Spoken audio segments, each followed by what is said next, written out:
You ever meet someone who's always calm, like weirdly calm, no matter what's happening? They don't raise their voice, they don't panic, they don't beg, they don't chase, and somehow the whole room starts bending around them. Here's the scary part. That calm can be real strength, or it can be dark control. And if you can't tell the difference, you'll mistake manipulation for maturity. You'll call it peace when it's actually power, and you'll end up trapped in relationships, friendships, and even workplaces where you slowly lose your voice without noticing. Because dark control doesn't look like anger. It looks like composure. It looks like someone who doesn't care. It looks like someone who always has the upper hand even when they're smiling. And if you're thinking, I'd see that coming, I promise you, most people don't. Not until they're already hooked. Not until they're already performing for approval they'll never fully get. So in this video, I'm going to show you exactly how dark control makes you dangerously calm, how it spreads like a quiet infection, the red flags you're currently calling self-control, and the practical moves you can make today to keep your calm powerful instead of poisonous. Because if you learn this now, you'll dodge years of regret. And if you don't, you'll keep confusing numbness with growth, and you'll wonder why you feel empty even when you're winning. Let's start with the core idea. Dark control is when calm becomes a weapon. Not calm as in, I'm grounded. Calm as in, I've decided your emotions don't matter. It's emotional dominance disguised as stability. Think about it. When someone is loud, you know where they stand. You can react.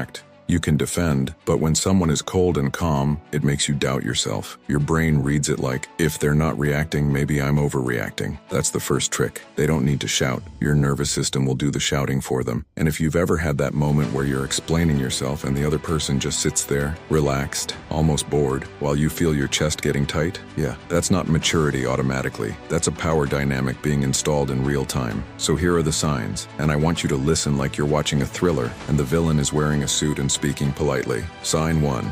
Strategic silence. Not normal. I need time to think. Silence. I'm talking about silence used like a leash. You bring up something serious and they go quiet, then act like you're the unstable one for wanting a response. Your brain hates unresolved tension, so you start over-explaining, apologizing, negotiating your own boundaries down, just to restore peace. That's how you get trained. Sign 2. Calm that feels like punishment. You know it when you feel it. Your stomach drops, your words get smaller, you start choosing safe sentences. They don't insult you, they just withdraw warmth. They stay polite while making you feel replaceable. That's dark control. I won't fight you, I'll just make you fear losing me. Sign 3. They use logic to erase your reality. They'll say things like, you're being emotional, or that's not what happened, with a steady voice. And because they're calm, it sounds true. But calm is not proof. Calm is a delivery style. If someone is consistently calm while you're consistently confused, that's not emotional intelligence. That might be psychological pressure. Now here's the twist. This isn't only about them. This video is also about you. Because dark control doesn't just happen to you. Sometimes you adopt it to survive. You learn that being unbothered gets you respect. You learn that reacting makes you look weak. You learn that if you stop caring, nobody can hurt you. And that's when you become dangerously calm. Like on the outside, you're chill, but inside, you're shutting doors you might never reopen. You stop feeling, you stop asking, you stop needing. You call it discipline, but it's actually dissociation with good branding. And it works, until it ruins your relationships. Because when you're dangerously calm, you don't resolve conflict, you outlast it. You don't communicate, you wait for the other person to break first. You don't forgive, you forget the person exists. And then one day you look around and you're in control, but you're alone. So what do? Practical, real moves. First, learn to separate calm from safety. Here's a simple test. After talking to someone calm, do you feel clearer or smaller? Clarity means you feel understood even if you disagree. Smaller means you feel like you have to earn basic decency. If their calm leaves you shrinking, that's not peace. Second, name the dynamic out loud, calmly. Dark control thrives in the unspoken. You don't have to accuse. You can say, when you go silent after I bring something up, I start feeling like I'm being punished instead of heard. Watch what happens next. A healthy person adjusts. A controlling person deflects, mocks, or doubles down. Third, stop negotiating your boundaries in the moment. If you're dealing with someone who uses tension like a weapon, you need to stop making decisions while your nervous system is screaming. Say, I'm going to take time and come back to this. Then actually come back. This breaks the training loop where they use your discomfort to get what they want. Fourth, build proof outside the conversation. This is huge. Dark control makes you doubt your memory, so you need anchors. Journaling what happened right after, talking to a trusted friend, even writing down what you asked for. Not to be petty, so you can see patterns, because patterns are the truth when words are slippery.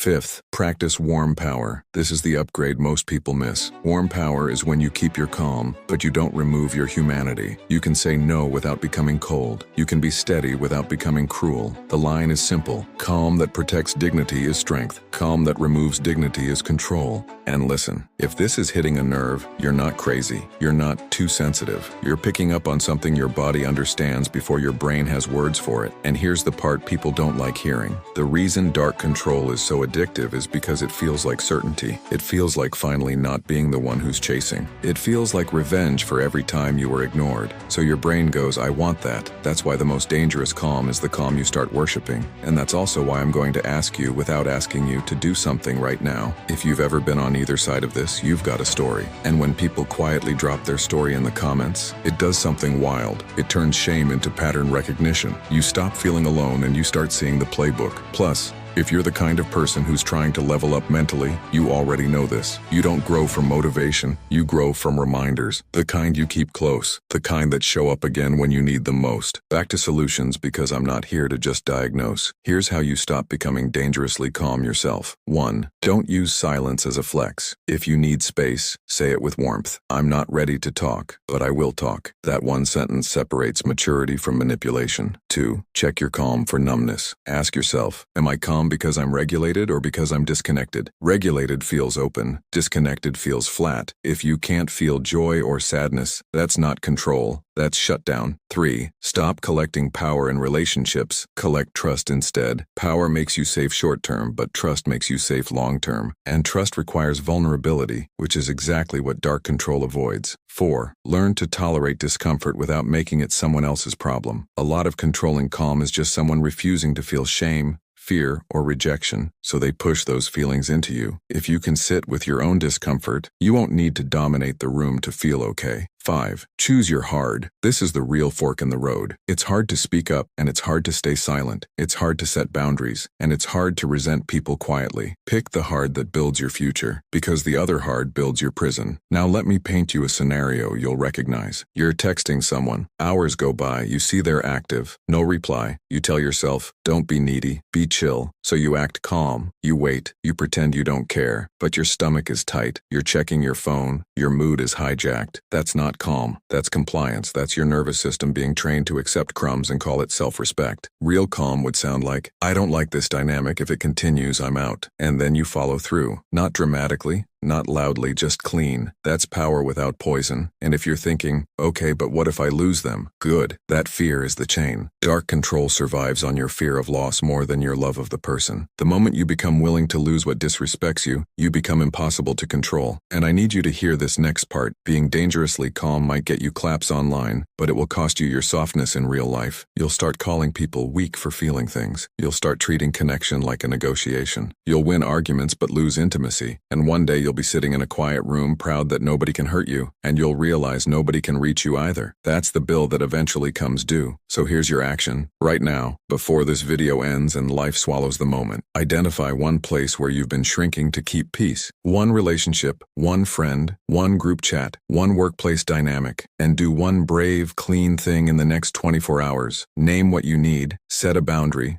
or step back, not with rage, with calm that has a heartbeat, because the goal isn't to become untouchable. The goal is to become unshakable and still human. If you take nothing else from this, calm is not the absence of emotion, it's the presence of self. Dark control is calm without compassion, toward others and toward yourself. And you don't have to live like that. You don't have to keep performing unbothered while your insides are bleeding quietly. Choose real power, the kind that doesn't need to win every moment. The kind that can say, I feel this. The kind that can walk away without hating. The kind that can stay without begging. Final beat. Because if you keep calling numbness growth, you'll wake up years from now with a life that looks fine and feels empty. But if you choose one honest action today, you won't just escape dark control. You'll build a calm that's safe, magnetic, and yours. Now don't let this be one of those videos you agree with and forget. This is one of those videos you use.